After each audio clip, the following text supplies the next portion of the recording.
Hello everyone, welcome to success with Rai academy. आज का हमारा टॉपिक है पर्वतमाला परियोजना।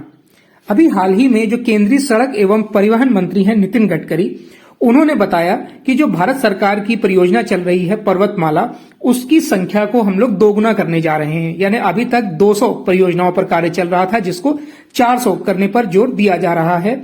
और जो ये 400 परियोजनाएं चलेंगी, उस पर टोटल 1 लाख करोड़ रुपए से अधिक खर्च होगा। और इसमें जो रोपवे प्रस्ताव है, उसका सकारात्मक रुख देखने को मिला है। तो आज की इस वीडियो में हम जानेंगे कि ये पर्वतमाला परियोजना क्या है, इसके लिए कितना बजट आवंटित हुआ था और इसका लाभ किस तरह से लोगों को, हमें, आपको मिलेगा।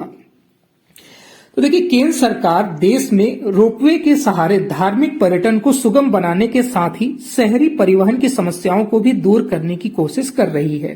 केंद्रीय सड़क एवं परिवहन राजमार्ग मंत्री जो नितिन गडकरी हैं, उन्होंने बोला कि सरकार पर्वतमाला परियोजना की संख्या को 400 तक ले जाना चाहती है। अगर हम बात करें राष्ट्रीय रोपवे विकास कार्यक्रम, जिसके तहत पर्वतमाला योजना चल रही है, उसकी घोषणा केंद्रीय बजट 2022-23 में किया गया था।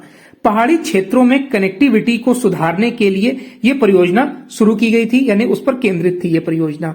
इसकी शुरुआत जो है कुछ राज्यों से की गई थी, जैसे मणिपुर, उत्तराखंड, हिमाचल प्रदेश, जम्मू कश्मीर और उत्तर पूर्वी राज्य, यानी जहां पर पहाड़ी इलाके ज्यादा हैं, वहां पर इसकी शुरुआत की गई थी। लेकिन अब इसे मैदानी इलाकों वाले राज्यों में भी विस्तार के तौर पर देखा जा रहा है, ताकि जो व्यस्ततम इलाके होते हैं, भीड़ भाड़ वाले इलाके होते हैं, वहां पर यातायात को सुगम बनाया जा सके।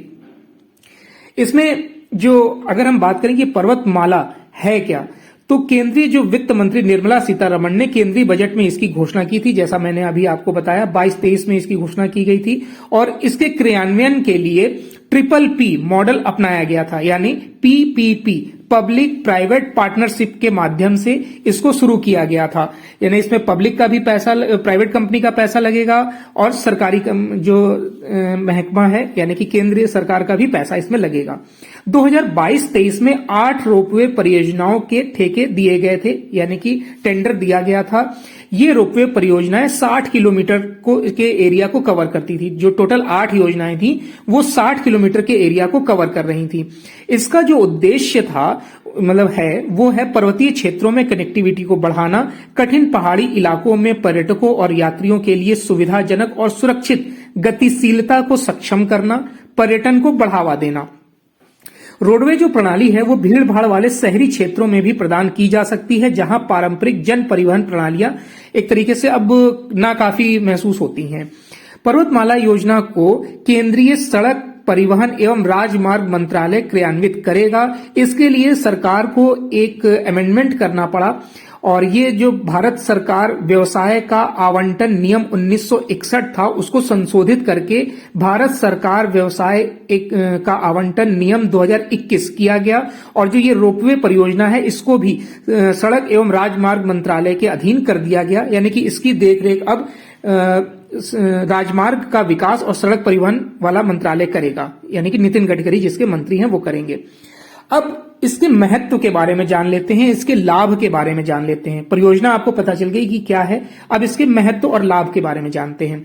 सबसे पहला जो इसका लाभ है कि ये जो परिवहन है, वो काफी किफायती साधन है। अगर हम बात करें सड़क मार्ग की तुलना में रोपवे की प्रति किलोमीटर लागत अधिक होती है। हालांकि यह देखते हुए कि रोपवे का निर्माण पहाड़ी क्षेत्रों पर एक सीधी रेखा में किया जाता है, इसलिए इसमें भूमि अधिग्रहण की जरूरत नहीं होती है। इसलिए ये परियोजना रोडवेज की तुलना में सस्ती पड़ती है। प्रति अगर चक्कर की हम बात करें तो वो महंगा पड़ता है, लेकिन जब जमीन अधिग्रहण और इन सब से इसका कंपैरिजन करते हैं तो ये सस्ती मालूम पड़ती है। परिवहन का तेज तरीका होता है, बिना भीड़ भाड़ ट्रैफिक के ये ऊपर हवाई यात्रा की तरह, हवाई मार्ग की तरीके चलता है। पर्यावरण के अनुकूल होता है, 0 कार्बन उत्सर्जन होता है, ना पेट्रोल ना डीजल, किसी प्रकार का इसमें ईंधन इस्तेमाल नहीं किया जाता है। रोपवे परियोजना 3S यानी कि एक प्रकार की केबल कार प्रणाली होती है, जो प्रति घंटे 6000 से 8000 यात्रियों को एक स्थान से दूसरे स्थान तक ले जाने में आसान रहती है, बार बार पहुंचाती है और पहाड़ी क्षेत्रों में ये अच्छी कनेक्टिविटी देती है। कठिन और संवेदनशील इलाकों में भी इसे आदर्श प्रणाली के तौर पर अब देखा जा रहा है। अर्थव्यवस्था में भी इसका बड़ा रोल होता जा रहा है, क्योंकि लागत कम होती है और इनकम इसमें भी ज्यादा होती है, और हर तरीके से लोगों की सहूलियत भी होती है। ऐसा नहीं कि खूब लोगों को भर दिया गया, लिमिटेड सीटें होती हैं। तो ये सब कुछ ऐसे लाभ हैं जो इस परियोजना में देखने को मिल रहे हैं, और सरकार ने इसमें बोला है कि 60% तक का जो इसमें व्यय होगा वो केंद्र सरकार वहन करेगी और बाकी प्राइवेट सेक्टर यानी कि पीपीपी मॉडल के तहत चला जाएगा। तो ये एक ऐसी परियोजना है जिसका कई एरिया में शुभारंभ हो भी चुका है। अगर आप वैष्णो देवी यात्रा पर गए होंगे तो भी आपको ये सुविधा देखने को मिली होगी।